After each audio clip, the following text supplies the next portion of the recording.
Hello everyone, कैसे हैं आप सब। आई होप सभी लोग बहुत अच्छे से क्लासेस को अटेंड कर रहे होंगे। तो चलिएगा फ्रेंड्स, आज हम लोगों की क्लास नंबर 42 है और उम्मीद करते हैं आप बहुत अच्छे से क्लासेस को अटेंड कर रहे होंगे और पढ़ाई आपकी तैयारी बहुत अच्छे से चल रही होगी। आज का अपना पहला क्वेश्चन है, the 100 year war took place. आपको बताना पड़ेगा 100 ईयर वार ये कब घटित हुआ था, कहाँ पर हुआ था। तो इंग्लैंड में हुआ था। ऑप्शन से देख लें, 1555 से लेके 1585, या 1466 से लेकर के 1495, या 1455 से लेके 1485, या चौथा ऑप्शन 1337 से लेकर के 1453। बताइएगा कौन सा करेक्ट ऑप्शन होगा। 100 ईयर वार ये जॉफ्री चौसर के समय में इंग्लैंड और फ्रांस के बीच में युद्ध चला था, उसको 100 ईयर वार कहा जाता है। ठीक है, वैसे तो ये 100 ईयर प्लस चला था, बट इसको अप्रॉक्सीमेट डेट 100 ईयर मान करके इसको कहा गया है। तो कौन सा करेक्ट ऑप्शन किया जाए, सभी लोग आंसर करते रहें। बिल्कुल सही, ऑप्शन नंबर डी करेक्ट है। यहाँ पर अपना करेक्ट आंसर होगा 1337 से लेके 1453। आप देख पाते हैं 1453 में ही कॉन्स्टेंटिनोपल का पतन हुआ था, जिसको कुस्तुनतुनिया कहते हैं, इस्तांबुल। ठीक है, और रेनेसा की शुरुआत भी मानी जाती है। तो यहाँ पर 1337 से लेके 1453 तक हम सभी का क्या हो जाएगा, 100 ईयर वार का टाइम। ठीक है, और 1455 से 1485 की बात करें तो लास्ट क्लास में हमने सीखा था द वॉर ऑफ रोजेस। इसका टाइम हो जाएगा द वॉर ऑफ रोजेस। इसमें लैंकास्टर और यार्क फैमिली के बीच में चला था, तो 1455 से 85। लेकिन उसके पहले आप देख पाते हैं 1337 से लेके 1453 तक का अगर बात करें तो ये हम सभी का 100 ईयर वार था। ओके, क्वेश्चन नंबर सेकंड देखेंगे। Justice was done and the president of the immortal in Aeschylean phrase has ended his sport with. इसके बाद आपको बताना पड़ेगा कंप्लीट द सेंटेंस। ये कहाँ पर विथ के बाद क्या आएगा, विथ टेस आएगा, या विथ एलेक आएगा, या विथ डरबर फील्ड आएगा, डरबी फील्ड, या ज्यूड आएगा। बताइएगा कौन सा करेक्ट करेंगे आप। ये लाइन कहाँ से ली गई है, इसको पहले आप बताएं। टेस ऑफ द डी अर्वरविल से ली गई है ये, जस्टिस वॉज डन। तो यहाँ पर ठीक है, क्या कंप्लीट करेंगे आप, टेस। Okay, A option. ठीक है, ये थॉमस हार्डी के द्वारा लिखी गई रचना है, टेस। ओके, आगे देख लें। थर्ड क्वेश्चन, एडगॉन Heath becomes a part of the conflict potent and variable as a human character in which novel does it appear. किस कैरेक्टर की बात हो रही है, एडगॉन हेथ की बात हो रही है। ये किस नॉवेल में आता है, ये भी थॉमस हार्डी की बात हो रही है। ऑप्शंस देख लें, द मेयर ऑफ कैस्टरब्रिज में, या द रिटर्न ऑफ नेटिव में, या ज्यूड द ऑब्सक्योर में, या पेयर ऑफ ब्लू आइज में। बिल्कुल सही, बी ऑप्शन करेक्ट है, the return of the native. इसका टाइम देख लें तो आप देखेंगे 1878 में the return of the native आया था। ओके, और आपको मिल जाएगा मेयर ऑफ कैस्टरब्रिज तो 1886 में आया था, 1886 में। और ज्यूड द ऑब्सक्योर 1895 में, 1895।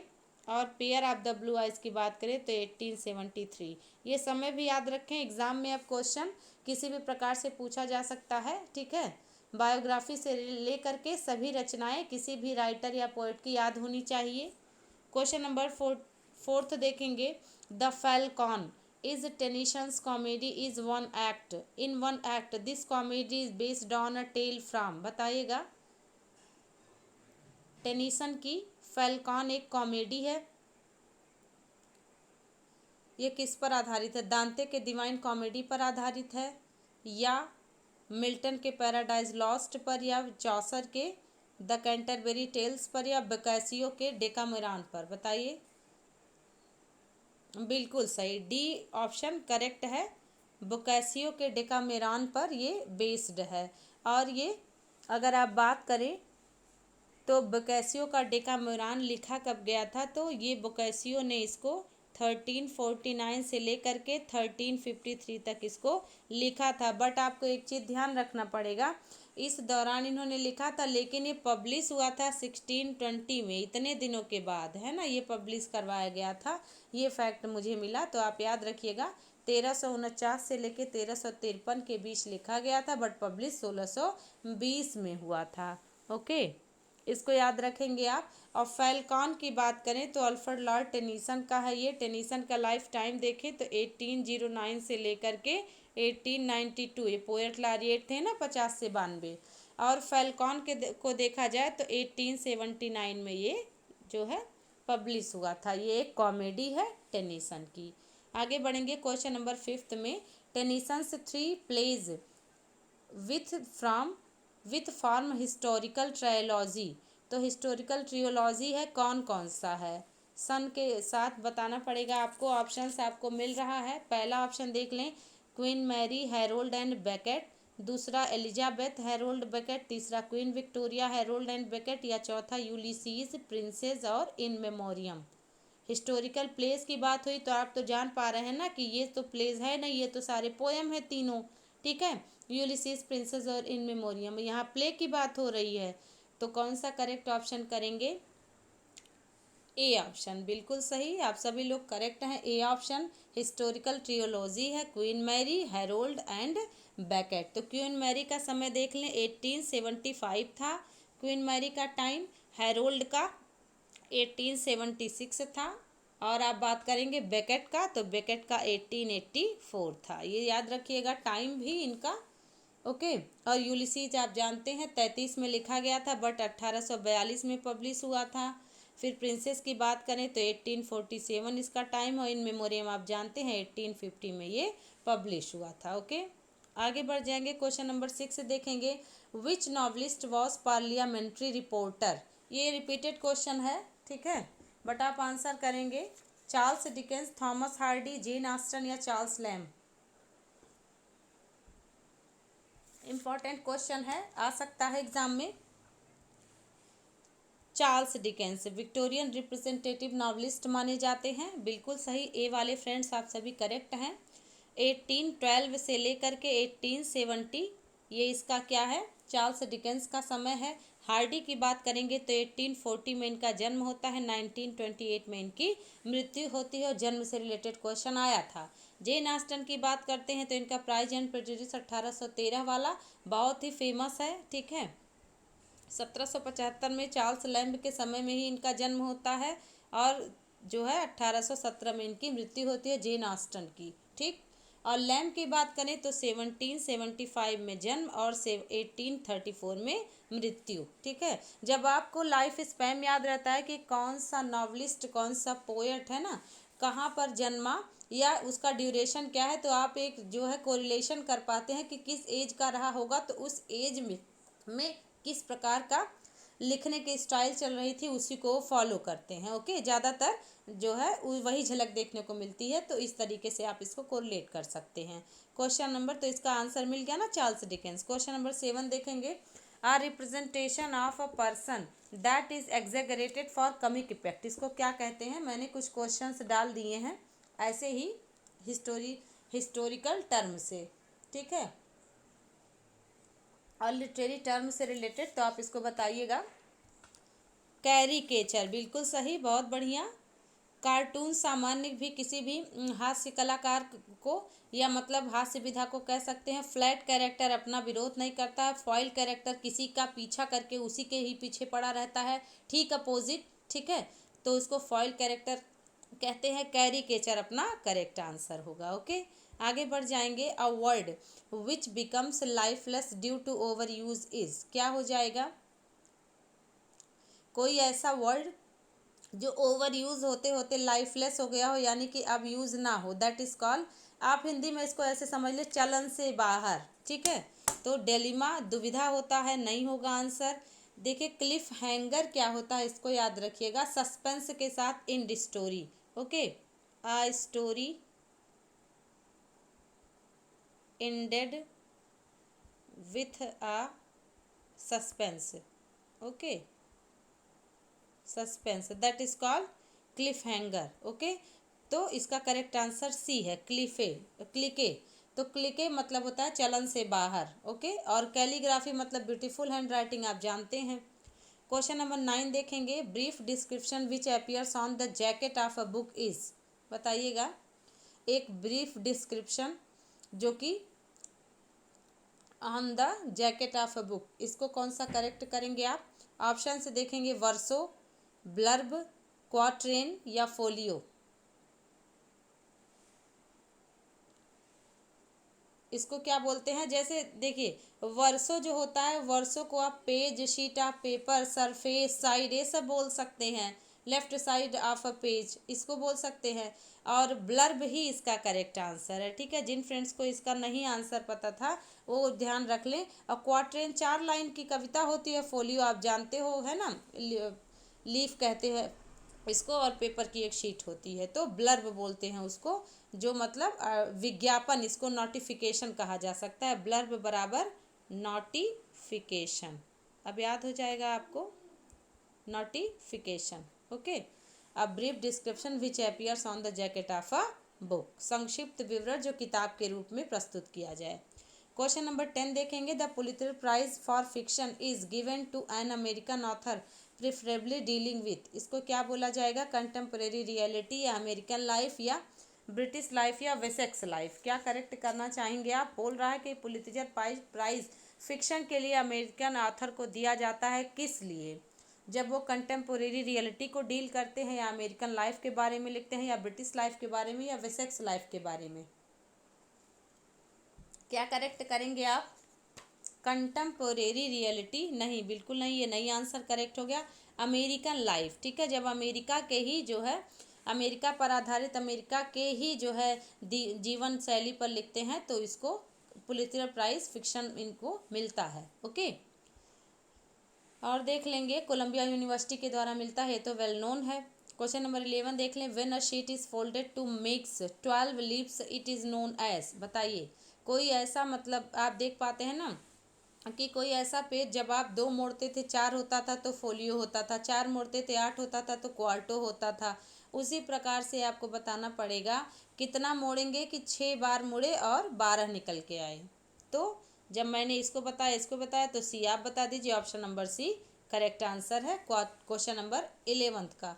डियोडेसिमो, इसका डियोडेकिमो, इसका मतलब होता है 12, इसका क्या मतलब होता है, इसको याद रख लेंगे। 12 TWELVEMO, 12 लेमो, ठीक, ठीक है। 12 मो, इसको मतलब 12, ओके। तो यही सी करेक्ट होगा। क्वार्ट्रेन तो 4 लाइन की कविता होती है, जो बैलेड स्टेंजा की तरह होता है। क्वेश्चन नंबर 12 देखेंगे, who divides a drama into 5 parts, कौन ऐसा व्यक्ति था जिन्होंने ड्रामा को 5 पार्ट्स में डिवाइड किया था? और वो 5 पार्ट्स कौन कौन से थे? इसको पिरामिड स्टाइल भी बोलते थे। एक्सपोजिशन आप जानते हैं, स्टार्ट, राइजिंग एक्शन, फिर क्लाइमैक्स होता था, फिर फॉलिंग एक्शन जिसको बैथॉज या एंटी क्लाइमैक्स कहते हैं, और डिनाउनमेंट मतलब रिजोल्यूशन, जो कि डिनाउनमेंट और कैटास्ट्रॉफी होता है। तो आपको याद रखना पड़ेगा, ओके। कौन सा करेक्ट करेंगे, कौन ऐसा था?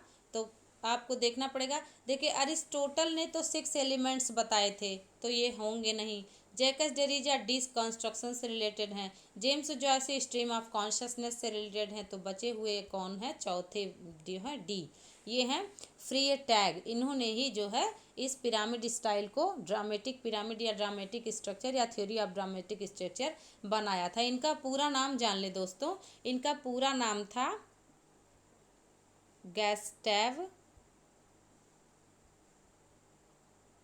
फ्रे टैग। और इनका लाइफ स्पैन देख लें तो ये जर्मनी के थे, जर्मन थे। 1816 में जन्मते हैं और 1895 में इनका जन्म होता है। नेशनैलिटी इनकी जर्मन थी, ठीक ना। इन्होंने ही पिरामिड को बनाया था। इस तरीके से आप देखते हैं ना, अगर आपको याद हो तो ऐसे एक्सपोजिशन होता है, ये राइजिंग एक्शन होता है, ये क्लाइमेक्स होता है, ये फॉलिंग एक्शन होता है, ओके, जिसको एंटी क्लाइमेक्स या बैथॉस कहते हैं। फिर रिजोल्यूशन होता है, इसके 2 पार्ट हो जाते हैं, जो है कैटास्ट्रॉफी और डिनाउनमेंट, ठीक ना। अगर मतलब ट्रेजेडी में अंत हो तो कैटास्ट्रॉफी, और कॉमेडी में अंत हो तो डिनाउनमेंट बोला जाता है, ओके। आगे बढ़ जाएंगे, क्वेश्चन नंबर 13 देख लेंगे। डिफाइनेबल टाइप और forms of art and literature, इसको क्या बोलते हैं? जोनरा बोलते हैं, आर्ट फॉर्म्स बोलते हैं, फॉर्म्स बोलते हैं, या टाइप्स बोलते हैं? ये मुझे लगता है आपके लिए बहुत आसान सा क्वेश्चन बन गया है, इसका किसी का नहीं गलत होना है। ए ऑप्शन बिल्कुल सही, इसको जोनरा बोलते हैं, जिसको शैली, विधा, कुछ भी आप बोल दें। ओके, क्वेश्चन नंबर 14 देख लें। Spenser's Astrophel, Astrophel is written on the death of, Edmund Spenser ने स्ट्रोफेल लिखा था किसकी मृत्यु पर? ऑप्शंस देख लें। फिलिप सिडनी की मृत्यु पर, आर्थर हेलरम की मृत्यु पर, किंग एडवर्ड किंग की मृत्यु पर, कि कीट्स की मृत्यु पर? आप करेक्ट आंसर कर ले रहे हैं तो आप बताएं। ए ऑप्शन बिल्कुल सही, आप सभी लोग करेक्ट हैं। फिलिप सिडनी की मृत्यु पर एडमंड स्पेंसर ने एक एलिजी लिखी थी जिसका क्या नाम था? एस्ट्रोफेल। और ये पैस्टोरल एलिजी है। फिलिप सिडनी के टाइम की बात करें तो 1554 में इनका जन्म होता है और 1586 में इनकी मृत्यु होती है। वहीं स्पेंसर की हम सभी बात करें तो एडमंड स्पेंसर एक पोएट थे और 1552 में इनका जन्म हुआ। देख रहे पा रहे हैं ना, 2 साल बड़े थे फिलिप सिडनी से। और 1599 में इनकी मृत्यु होती है, जब Shakespeare as you like it और जूलियस सीजर पब्लिश करवाते हैं, उसको लिखते हैं। ओके, तो आपको याद रहेगा ए ऑप्शन करेक्ट है। आर्थर हेनरी हेलेम की मृत्यु पर एन मेमोरियम लिखा गया है, एडवर्ड किंग की मृत्यु पर लिसीदास लिखा गया है, और किट्स की मृत्यु पर एडोनाइज लिखा गया है। क्वेश्चन नंबर 15 देख लें। A work of fiction which is shorter than a novel but longer than a short story, ये क्या है? डॉगरल बोला जाता है, या नॉवेल्टी बोलते हैं, या कमिक रिलीफ बोलते हैं, कि ट्रेजेडी बोलते हैं? क्या करेक्ट करना चाहेंगे? नॉवेल्टी बोलते हैं, बिल्कुल सही। शॉर्ट स्टोरी से क्या होगा? बड़ा होगा, बट नॉवेल से छोटा होगा, that is called novelty. Okay, doggerel comic relief tragedy नहीं होगा। कमिक रिलीफ आप जानते हैं कि ये जो है एक ट्रेजेडी में जब जो है सस्पेंस पूरा बरकरार रहेगा तो कुछ मूर्ख कैरेक्टर या कुछ ऐसे नौकर टाइप के कैरेक्टर हंसी करवा देंगे। जैसे आप देख पाते हैं कि उधर ओफिलिया की मृत्यु होती है, उधर जो कब्र खोदने वाले लोग हैं वो हंसी करते हैं, तो ये कमिक रिलीफ हुआ। पोर्टर सीन, अरे sorry, grave digger scene. Okay, वैसे मैकबेथ में पोर्टर सीन है, जब इधर राजा डंकन की मृत्यु होती है तो जब दरवाज़ा खुलवाने सब पहुंचते हैं तो वो लोग भी मस्ती मजाक करते हैं इस तरीके से, और अपने आप को ये महसूस करते हैं कि मैं नर्क के दरबार का, स्वर्ग के दरबार का द्वारपाल हूँ, इस टाइप का। ठीक ना? और आप देख पाते हैं कि उसमें ओथेलो में भी ऐसे है, जब आइगो ड्रिंक करवा देता है दोनों नौकरों को तो वो लोग भी करते हैं कमिक रिलीफ, तो यही कमिक रिलीफ कहलाता है। ओके, क्वेश्चन नंबर 16 देख लें। Who coined the term pathetic fallacy to signify the attribution of nature with human emotions and qualities. Pathetic fallacy क्या होता है? मैंने आपको बताया था, एक प्रकार का पर्सानिफिकेशन होता है जो नॉन लिविंग जो है ऑब्जेक्ट को, यानी नेचर के ऑब्जेक्ट को जीवन देने का काम करता है। जैसे डांसिंग लिप्स यानी नाचती हुई पत्तियाँ, कह सकते हैं जंपिंग लीव्स, या जंपिंग रेन ड्रॉप, कूदती हुई जल की बूंदें। ये सब क्या है? ये प्रकृति की ऐसी चीज़ें हैं जिसको आप आंखों से देख सकते हैं लेकिन ये जीवंत बना दिया गया, यानी कि मानवीय बना दिया गया, that is called pathetic fallacy. कौन इसका क्वाइनर है, यानी कि इसको किसने क्वाइन किया, इन्वेंट किया? बताइएगा, किसको करेक्ट करना चाहेंगे? जॉन रस्किन, बिल्कुल सही, ए ऑप्शन करेक्ट है। ठीक है, फर्डिनेंड डी सॉसर, क्रिस्टेवा और डेरिडा नहीं होंगे। ओके, क्वेश्चन नंबर 17 देखेंगे। In Canterbury Tales what was the name of the inn where the pilgrim meet, कहाँ पर वो सभी मिलते हैं, कहाँ पर जा रहे हैं, उनका लास्ट डेस्टिनेशन क्या बनने वाला है? कैंटरबरी है, या टाबार्ड है, या थॉमस बेकेट है, या नन ऑफ दी अबव है? बताइए कौन सा करेक्ट करेंगे। कैंटरबरी टेल्स आप जानते हैं जॉफरी चौसर के द्वारा लिखा गया था, तो थॉमस बेकेट के कब्र पर वो टाबार्ड इन में सब जो है टाबार्ड इन में मिलेंगे, और क्या हो जाएगा, कहाँ पर सब प्रस्थान कर रहे हैं? तो ये थॉमस बेकेट के कब्र को जो है के दर्शन को जा रहे हैं कैंटरबरी टेल्स सारे पिलग्रिम्स। ओके, और उनके होस्ट का क्या नाम है, ये भी क्वेश्चन बनता है, तो होस्ट का नाम है हैरी बैली। ओके, हैरी बैली होस्ट हैं, जो मतलब जो बढ़िया सबसे बढ़िया कहानी सुनाएगा उसको सफ़र जो है बढ़िया वाला मिलेगा। ओके, 21 फिनिश्ड टेल है, इसको भी क्वेश्चन आ जाता है। ठीक है, 21 फिनिश्ड से टेल हैं और 3 अनफिनिश्ड टेल हैं। ओके, अनफिनिश्ड टेल्स हैं कैंटरबरी टेल्स में। ओके, तो आपको करेक्ट हो गया। क्वेश्चन नंबर 18 देख लें। The parliament of fowls, Troilus and Criseyde, the house of the fame, the legend of a good women, ये सब जॉफरी चौसर के किस पीरियड से बिलोंग करते थे? हम बताइएगा कौन कौन सा करेक्ट करना चाहेंगे।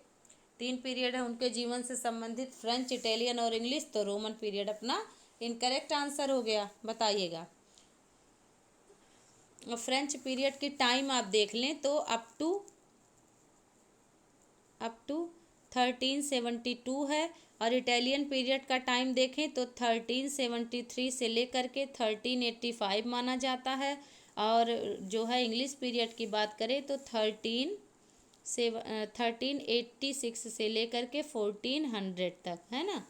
आप देख पाते हैं कि 1340 में इनका जन्म माना जाता है और 1400 में इनकी मृत्यु। तो फ्रेंच पीरियड 1372 तक था, फिर 73 से 85 तक इटालियन पीरियड चला, और इंग्लिश पीरियड 86 से 1400 तक चला। ओके, और ये जो है पार्लियामेंट ऑफ फाउल, ट्रायलस एंड कैसिडे और हाउस ऑफ द फेम, तो किस मतलब समय का है आप बताएंगे। क्वेश्चन नंबर 18 का आंसर कौन सा करेक्ट किया जाए? Italian period. बिल्कुल सही, आप सभी लोग करेक्ट हैं। क्या करेक्ट हो जाएगा? इटालियन पीरियड, यानी कि ऑप्शन नंबर बी करेक्ट है। ओके, बी ऑप्शन करेक्ट है। ये सारी रचनाएं इन्होंने इटालियन पीरियड में लिखी थी, और फ्रेंच पीरियड में कौन कौन सी लिखी थी तो इसको याद रख लीजिएगा। The romaunt of the rose, the book of duchess and ABC और कंप्लेंट ऑफ मार्स, ये सब फ्रेंच पीरियड में लिखा था। क्वेश्चन नंबर 19 देख लें। 3 years she grew, the little girl will be sportive as, education of nature. आप पढ़े हैं ना, सभी लोग पढ़े होंगे। यहाँ पर एक जो है इसको यहाँ पर क्या फॉन कहे हैं कि लिटिल गर्ल की हॉलैंड गर्ल की बर्ड? बहुत आसान है, आप सभी समझ पाएंगे। फॉन माने हिरन का बच्चा, बिल्कुल ए करेक्ट है। 3 years she grieve in sun and shower, ऐसे करके है ना लाइन, तो फॉन, यहाँ पर फॉन करेक्ट होगा। ओके, क्वेश्चन नंबर 20 देख लेंगे। Which work of Shelley is inspired by the classical Prometheia, a trilogy of plays attributed to Aeschylus, इसमें कौन सा करेक्ट होगा? नेसेसिटी ऑफ अथेइज्म की सेंसी की, प्रोमेथियस अनबाउंड की जेस्ट्रोजी।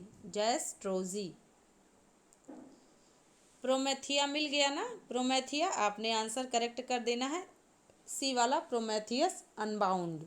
ओके, 1820 में आया था ये, समय भी ध्यान रखें। प्रोमेथियस अनबाउंड 1820 में क्लोजेट ड्रामा है। ओके, और सेंसी की बात करें तो 1819 में जो है ये क्या है? ट्रेजेडी है, इट इज़ अ ट्रेजेडी।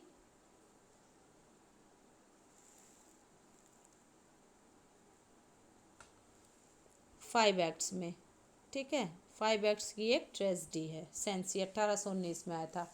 जेस्टोर्जी की बात करें तो आप देख पाते हैं इसको 1811 में लिखे थे, तो वहीं जेस्टोर्जी को 1810 में लिखे थे। ओके, क्वेश्चन नंबर 21 देखें। ओड टू साइकी, इसमें psyche is loved by, psyche को कौन प्रेम करता है?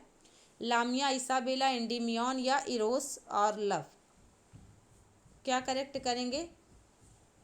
लामिया नहीं, इसाबेला नहीं, एंडेमियन नहीं, ये करेक्ट हो जाएगा। और ये ओड टू साइकी किसके द्वारा लिखा गया है बताइएगा?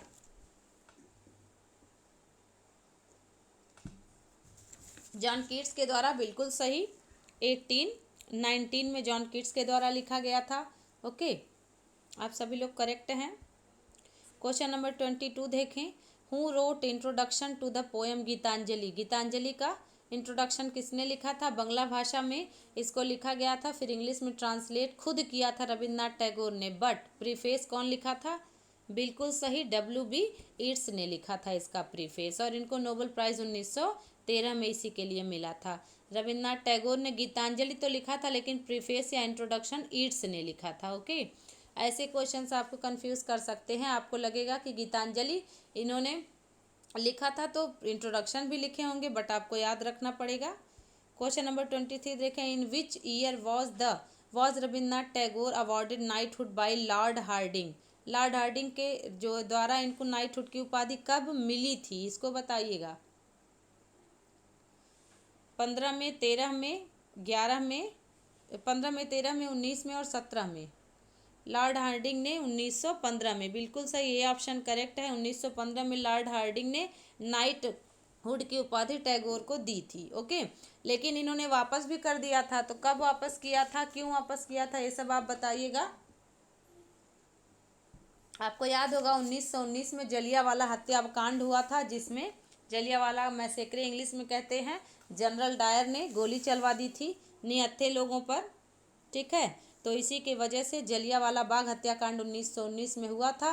तो इसी के विरोध में रविन्द्रनाथ टैगोर ने नाइटहुड की उपाधि लौटा दी थी। ओके, ये हिस्ट्री का भी क्वेश्चन हो सकता है, लेकिन टैगोर जी को पढ़ना पड़ेगा, तो सारे फैक्ट्स आपको आने चाहिए।